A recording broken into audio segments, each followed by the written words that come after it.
ఇక మహారాష్ట్ర సీఎంగా ఫడ్నవీస్ అంటూ ప్రచారం జరుగుతోంది. ఫడ్నవీస్ నివాసంలో బీజేపీ నేతలు సమావేశమయ్యారు. సీఎంగా ఫడ్నవీస్ ప్రమాణం చేస్తారని బీజేపీ నేత ప్రవీణ్ ధారేకర్ ప్రకటించారు. బీజేపీ హైకమాండ్ నిర్ణయంపై ఇప్పుడు తీవ్ర ఉత్కంఠ నెలకొంది. ఎన్నికల్లో షిండేనే సీఎం అంటూ ప్రచారం చేశారు. మరి ఇప్పుడు బీజేపీ హైకమాండ్ ఎలాంటి నిర్ణయం తీసుకుంటుందోననే ఉత్కంఠ నెలకొంది. మనం చూసిన మహారాష్ట్ర సీఎంగా ఫడ్నవీస్ ఉంటారు అనేటువంటి ప్రచారం అయితే జోరుగా జరుగుతోంది. ఫడ్నవీస్ నివాసంలో ఇప్పటికే బీజేపీ నేతలు కూడా సమావేశమయ్యారు. సీఎంగా ఫడ్నవీస్ ప్రమాణం చేస్తారని చెప్పి ఇప్పటికే బీజేపీ నేతలు ప్రవీణ్ ధారేకర్ కూడా ప్రకటించారు.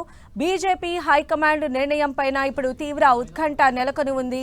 ఎన్నికల్లో షిండేనే సీఎం అంటూ ప్రచారం చేశారు. అటు ఎన్సీపీ నుంచి కూడా వారికి సంబంధించినటువంటి అజిత్ పవారే సీఎం అంటూ కూడా ఫ్లెక్సీలు వెలిచాయి. మరి ఇప్పుడు బీజేపీ అత్యధికమైనటువంటి స్థానాల్లో లీడ్లో కొనసాగుతున్నటువంటి పరిస్థితి కనిపిస్తోంది. కాబట్టి బీజేపీ నుంచే మనకు సీఎం అభ్యర్థి ఉంటారు అనేటువంటి సంకేతాలు కూడా అందుతూ ఉన్నాయి. మరి ఫైనల్గా ఈ ముగ్గురు మహాయుతి కూటమిలో ఉన్నటువంటి ఈ మూడు పార్టీలు కూడా ఎవరిని సీఎంగా చేస్తారు అనే దానిపైన అయితే ఉత్కంఠ నెలకొని ఉంది. రేపు దీనికి సంబంధించి శాసనసభాపక్ష సమావేశం కూడా నిర్వహించబోతూ ఉన్నారు. మహారాష్ట్ర సంబంధించి సీఎంగా ఫడ్నవీసే ఉంటారు అని చెప్పి ఇప్పటికే బీజేపీ శ్రేణులు కూడా ఒక క్లూ లాంటివి ఇస్తూ ఉన్నారు. బీజేపీ నేత ప్రవీణ్ ధారేకర్ దీనికి సంబంధించిన ప్రకటన కూడా చేశారు.